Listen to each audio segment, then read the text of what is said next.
محترم ناظرین، آج انبیاء کرام کے ذاتی مشاغل یعنی انبیاء کرام کے کاروبار کا ذکر لے کر ہم حاضر ہیں، تو آئیے بیان شروع کرتے ہیں۔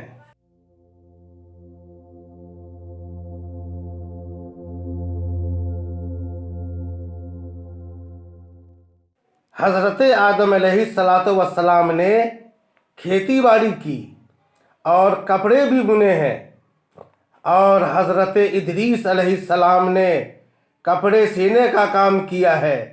حضرت نوح علیہ السلام لکڑی کا کام کرتے تھے۔ حضرت ابراہیم علیہ السلام کھیتی باڑی اور کپڑے کی تجارت کا کام کرتے تھے۔ حضرت ہود علیہ السلام اور حضرت صالح علیہ السلام تجارت کیا کرتے تھے۔ حضرت لوط علیہ السلام کھیتی باڑی کیا کرتے تھے، اور حضرت اسماعیل علیہ السلام تیر اور کمان سے حلال جانوروں کا شکار کرتے تھے۔ حضرت اسحاق علیہ السلام چوبانی کیا کرتے تھے۔ حضرت شعیب علیہ السلام مویشی پالتے تھے۔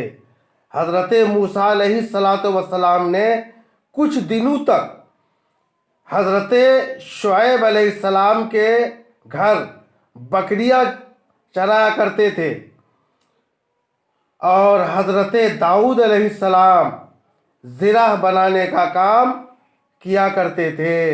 حضرت سلیمان علیہ السلام درخت کے پتوں سے زنبیل یعنی تھیلا، چٹائی اور پنکھے بناتے تھے۔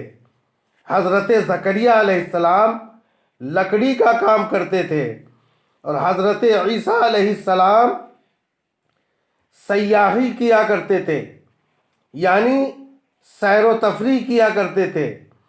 اور نبی آخر الزماں حضرت محمد مصطفیٰ صلی اللہ تعالی علیہ وسلم پہلے تجارت کرتے تھے، اس کے بعد جہاد کرتے تھے۔